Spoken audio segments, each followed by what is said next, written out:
Hello everyone, this is Professor Rita Paude, lecturer at Department of Electronics and Telecommunication, NIT Polytechnic Nagpur. I welcome all for the video series of Linear Integrated Circuit having a subject code 22423.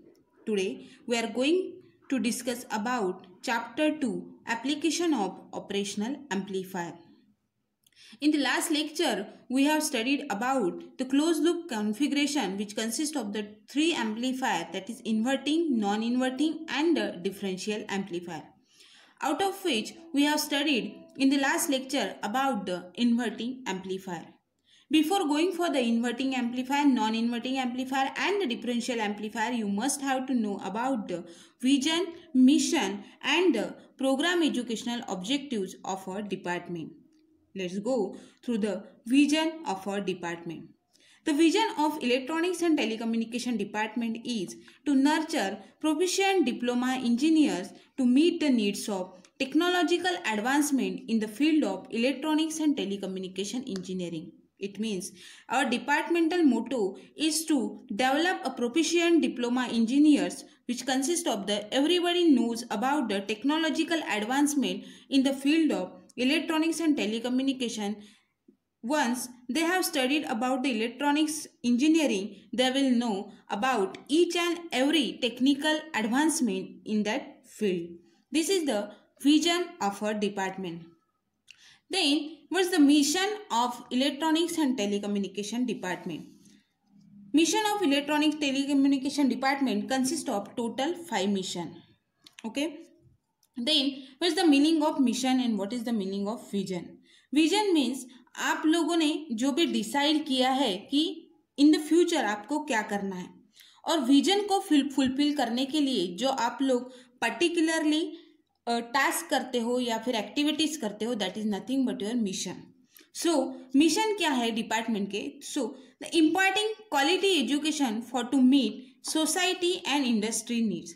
जो भी आप लोगों future में कहीं job करने वाले हो, कहीं आप लोग बहुत इंडस्ट्री के कांटेक्ट में आने वाले हो, तो इंडस्ट्री के कांटेक्ट में आने के बाद you must have to know the each and every quality of your department, so that आप लोग जो भी काम करोगे वो उनके डेवलपमेंट के लिए काम आए.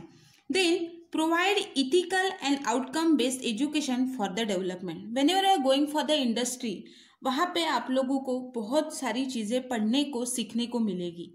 ठीक है, तो वहाँ पे जाने के पहले जो भी इंडस्ट्री के एथिक्स होते हैं, जो भी आप लोगों ने पढ़ा है उसका आउटकम क्या है, ये हम लोग आपको प्रोवाइड करते हैं. Then inculcating creative thinking through innovation and co and extra curricular activity among student.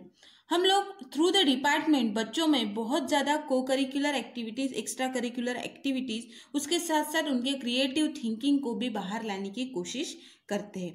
Enhance the leadership skill and employability और the higher education.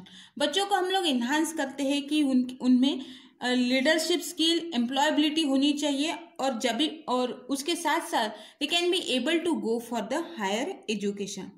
Then seeking continuous improvement of knowledge and skill. उसके साथ साथ हम बच्चों का continuous improvement मतलब knowledge और उनके स्किल बढ़ाने में भी उनकी मदद करती है. तो this all about the mission of electronics and telecommunication department. Then will go for the programme educational objectives. So these are all programme educational objectives. ठीक है, अभी प्रोग्राम एजुकेशन मतलब क्या है? सबसे पहले आप लोगों को पता होना चाहिए what is the program. Program it is nothing but your electronics and telecommunication department. उसके बाद में what are the educational objectives of this department. सबसे पहले कि whenever you are going for the higher education और any diploma courses regarding technical skill, तो सबसे पहले बच्चों में जॉब ओरिएंटेड स्किल होना चाहिए. उसके साथ साथ students are always socially responsible होने चाहिए, एनवायरनमेंट फ्रेंडली होने चाहिए. उसको ही प्रोवाइड करने की कोशिश डिपार्टमेंट के थ्रू होती है. That's why provide job oriented skill set, socially responsible and environment friendly solution to electronics and telecommunication engineering. amongst the student related to broad-based problems adapting professional ethics.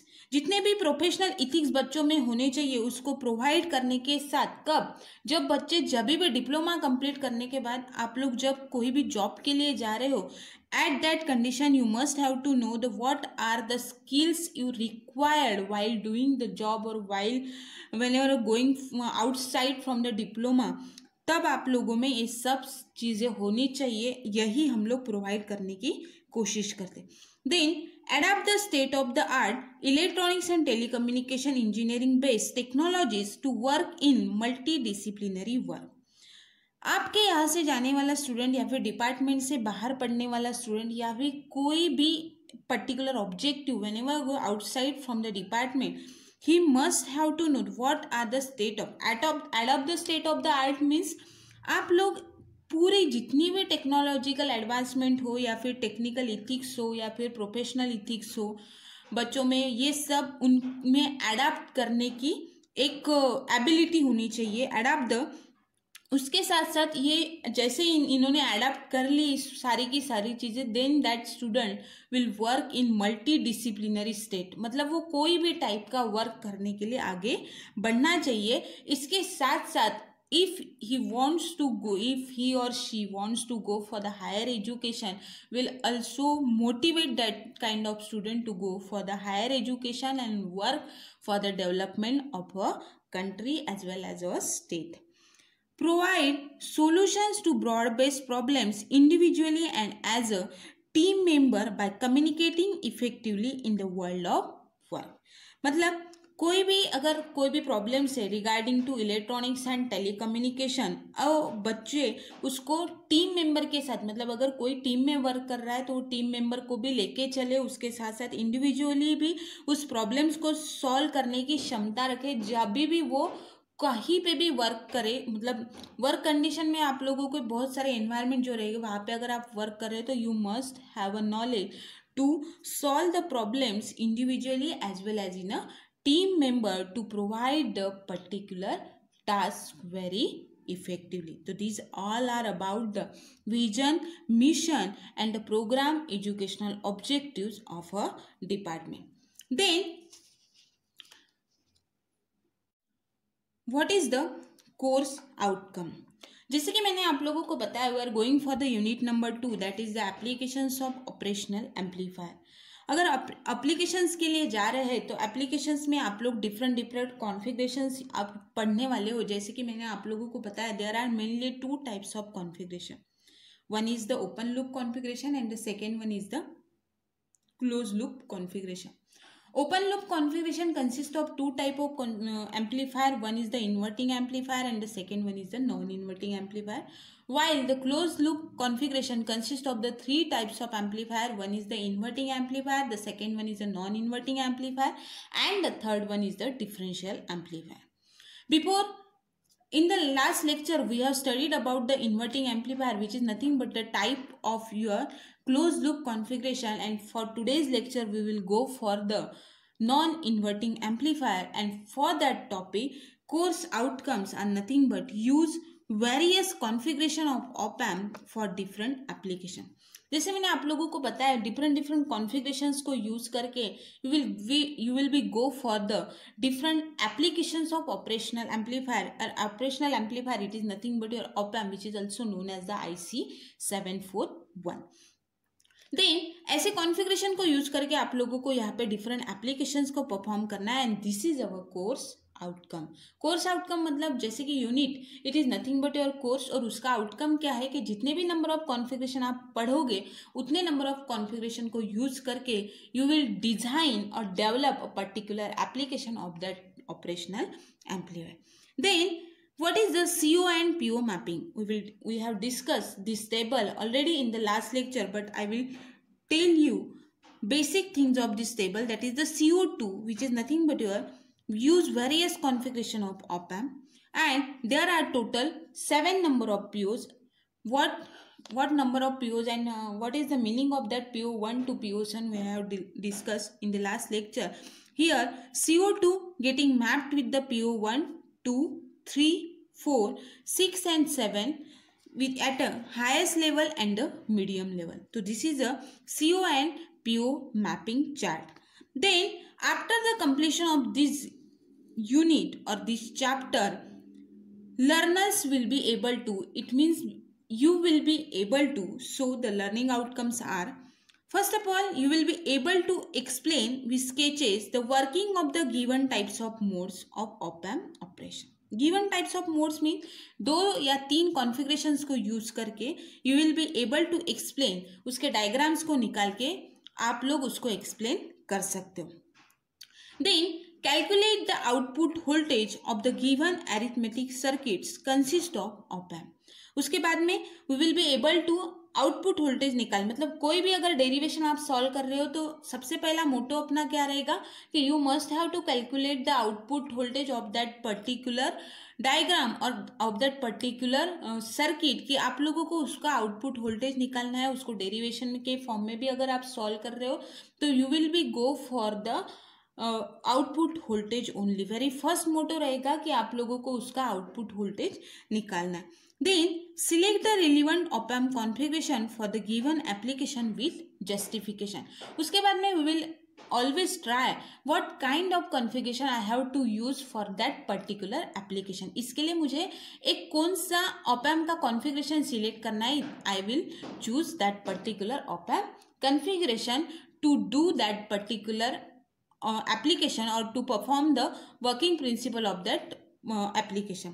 उसके बाद में calculate the given parameter for the specified op-amp configuration. उसके बाद में which kind of parameters I want I will use और calculate for that specified op-amp configuration. Op-amp configuration सबसे important चीज़ यहाँ पे दिया है और आप लोगों को सभी को पता होना चाहिए. There are 2 type of configuration. One is the open loop configuration and the second one is the close loop configuration. Open loop configuration जो कि फीडबैक एलिमेंट कंसिस्ट नहीं करता है, that is the open loop configuration. And close loop configuration जिसमें आप लोगों को feedback element मिलेगा जो आप लोग डिफरेंट एप्लीकेशंस को परफॉर्म करने के लिए यूज करते हो. तो this is all about the learning outcome and the course outcome.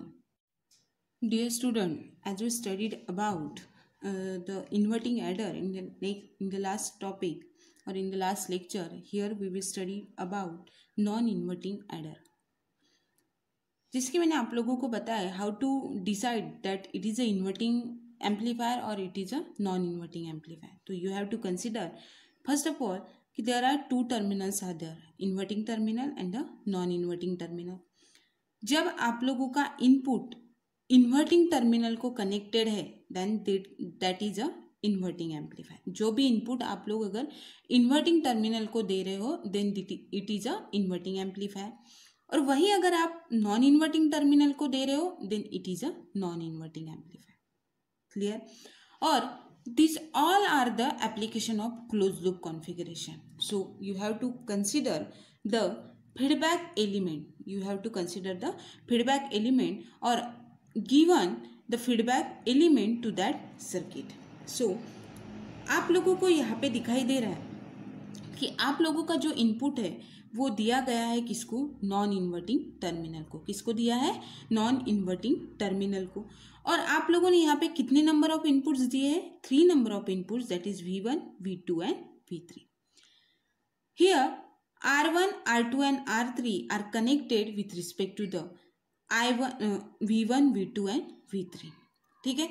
और जैसे ही आपने वोल्टेज दिया there is a current will flow that particular circuit. तो यहाँ पे करंट जो फ्लो होगा वो I1, I2 एंड I3. जब मैंने आप लोगों को लास्ट यूनिट में वर्चुअल ग्राउंड कंसेप्ट पढ़ाया था तो मैंने आप लोगों को बताया था कि whenever you going for the virtual ground concept तो उसका दोनों में से एक टर्मिनल तो नहीं but non inverting terminal always will be ground state. या तो नॉन इन्वर्टिंग टर्मिनल या फिर इन्वर्टिंग टर्मिनल, दोनों में से एक टर्मिनल क्या रहेगा? ग्राउंड रहेगा. और जैसे वो ग्राउंड हो जाएगा उसके अगेंस्ट वाला जो भी टर्मिनल रहेगा दैट बिकम्स जीरो. और दैट बिकम वर्चुअली ग्राउंडेड. ये मैंने बताया था. तो अगर आप लोगों ने यहाँ पे VB दिया है और VA अगर आप लोगों ने ग्राउंड दिया है तो यहाँ से कोई करंट फ्लो होने वाला है क्या? नहीं. तो इट इज 0. और ये जो है ये आप लोगों का VB ये VA के साथ वर्चुअली क्या रहेगा? कनेक्ट, वर्चुअली क्या रहेगा, connect. So it is a VB और this is a VA, this is a VA. तो आप लोगों का VA अगर 0 है तो automatically VB becomes 0, automatically VB becomes 0. तो आप लोगों को क्या करना है, देखो सबसे पहले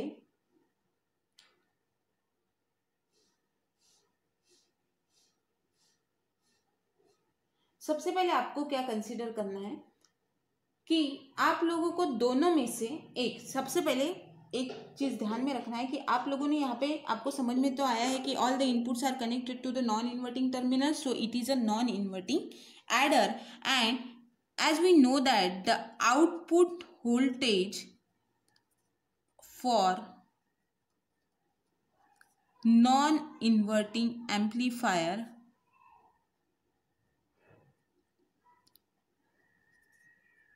is non inverting amplifier is, क्या आया था इक्वेशन अपना, VO is equals to V in 1 plus RF upon R1. It is a most important equation for this derivation. ठीक है, देन कंसिडर करते अपन, late R1 is equals to R2 is equals to R3 is equals to R and suppose consider करते कि V1 is active with V2 and V3 becomes ground. Upon consider कर रहे हैं V3 becomes ground, V3 becomes ground. तो अपना equation क्या आएगा, यहां से मैं R1, उसके बाद में यहाँ पे अपना VA, this is a VA, क्योंकि ये VA है तो अपन इसको भी VA डैश कंसिडर करते हैं, VA डैश. तो इसको भी अपन क्या करेंगे, VA डैश. ठीक है, उसके बाद में मैंने आपको जैसे बोला कि V1 is active with V2, V1 is active with V2 but V3 becomes ground, V3 becomes ground. तो यहाँ पे क्या होगा, V3 को अपन क्या करते हैं, ग्राउंड करते हैं ऐसे. ठीक है, तो यहाँ पे अपने पास क्या आएगा, R1, R2 and R3, R1, R2 and R3, बराबर है. Then by using parallel combination for R2 and R3, R2 and R3 के लिए parallel combination यूज करते हैं अपन. by using parallel combination में क्या आएगा, R dash R is equals to, कैसा लिखते हैं अपन, R dot R upon R plus R लिखते हैं ऐसा, बराबर है. आप लोगों ने इलेक्ट्रिकल में पढ़ा है R dot R plus R, इन दोनों के लिए अपन लिख रहे हैं R पैरेलल टू R, दोनों रजिस्टर एक दूसरे को पैरेलल है तो उसके लिए इक्वेशन लिखेंगे R into R upon R plus R. तो यहाँ पे होगा क्या, R square upon twice R. तो आप लोगों का 2 गेटिंग कैंसल, तो यहाँ पे ट्वाइस R में से एक R कैंसल, यहाँ पे 2 रहेगा वैसे. तो इक्वेशन मिलेगा क्या आपको, R बाय 2. नाउ आप लोगों को उसी को क्या लगाना है अभी, by voltage division rule, by voltage division rule. किसको लगाएंगे अपन अभी, वोल्टेज डिवीजन रूल. यहाँ पे VA डैश, सबसे पहले इसको कंसिडर करते, V1 इक्वेशन निकालना है किसके लिए, VA dash V1 VA dash. और यहाँ पे इन दोनों को अपन ने क्या किया है, इन डायग्राम में से पैरेलल किया है, यहाँ पे लिखा है मैंने, देखो पैरेलल किया है. तो उसका इक्वेशन कितना आया था, R बाय 2. तो यहाँ पे कंसिडर करेंगे, ये हो गया ग्राउंड R बाय 2. और ये हो गया अपना r, बराबर है r/2 plus r।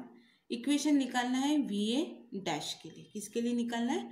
VA dash के लिए। तो निकालेंगे इक्वेशन VA डैश के लिए, VA dash is equals to, इसके लिए निकालना है। ठीक है, मैंने जब आप लोगों को बताया था कि वोल्टेज डिवीजन रूल को कंसिडर करते टाइम आप लोगों को न्यूमरेटर में कंसिडर करना है जो वैल्यू आपकी ग्राउंड के साइड की होगी, तो सबसे ऊपर क्या आएगा r/2, बराबर है। उसके बाद में दोनों की क्या करना है? एडिशन, सो r plus r/2, r plus r/2। लिखेंगे कैसे? इसको सॉल्व आउट करना है, r/2 अपॉन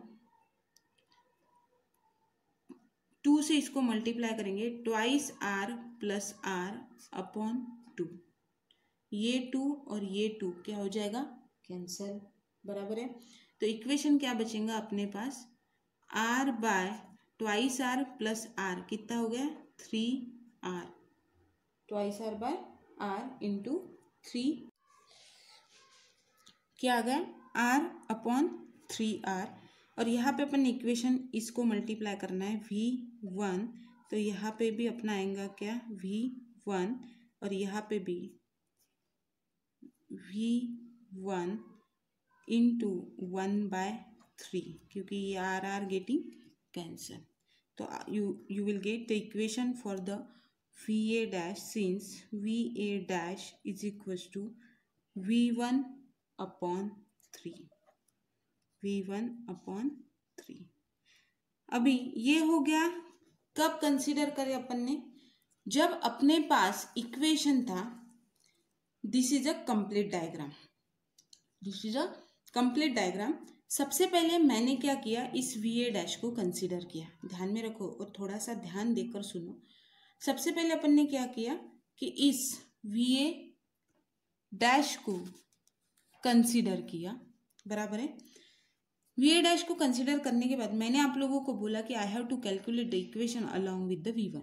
सबसे पहले मुझे किसके साथ कैलकुलेट करना है? V1 के साथ। V1 के साथ कैलकुलेट करना है तो मुझे सबसे पहले कौन सी टर्म कंसीडर करना पड़ेगा? V1 और R1, बाकी दोनों को तो मुझे ग्राउंड ही रखना है। तो सिमिलरली मैंने VA डैश को यहाँ पे मैं क्या करूँगी? इसको VA डैश, इसको VA डबल डैश और इसको VA ट्रिपल डैश दूंगी।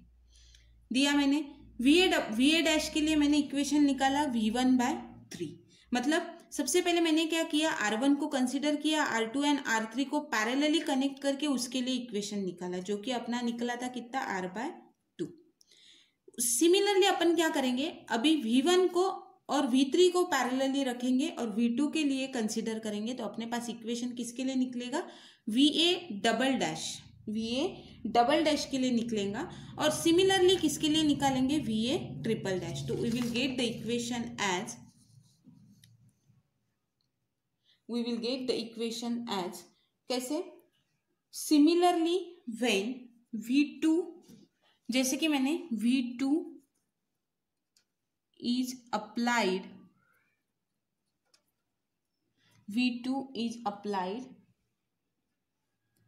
and V1 and V3 grounded।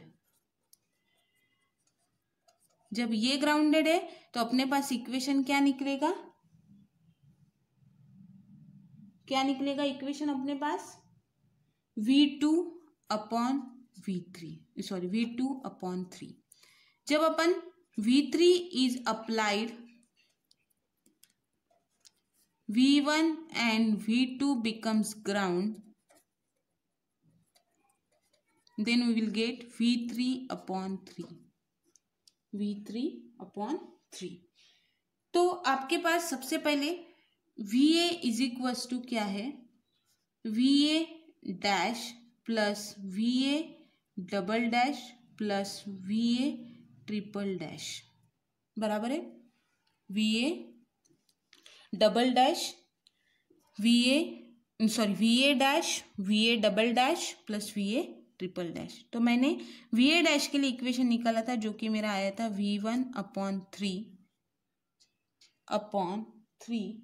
उसके बाद में अपन ने निकाला V2 के लिए similarly V2 upon 3 plus here V3 upon 3।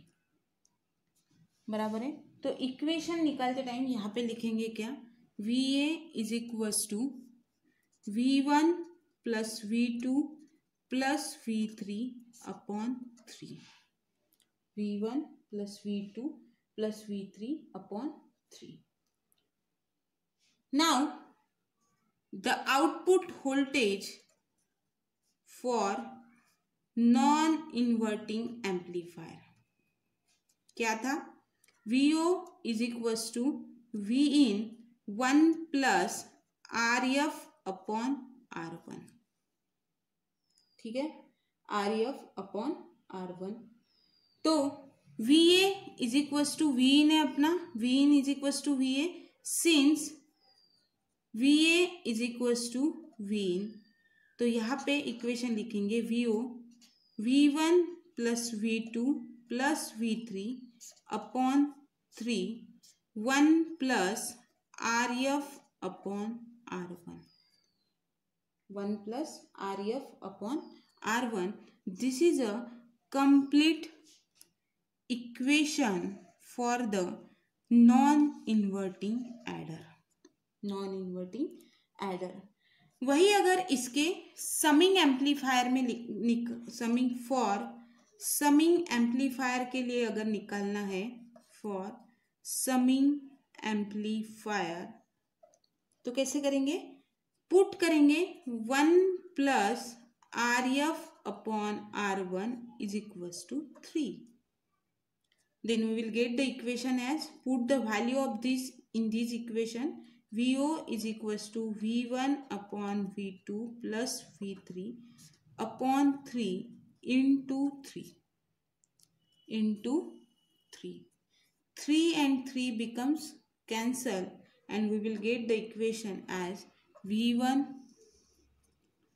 plus V2 plus V3. This is the equation for summing amplifier. वही अगर आप लोगों को एवरेजिंग के लिए निकालना है, for averaging circuit, diagram same निकालना है, फॉर एवरेजिंग सर्किट,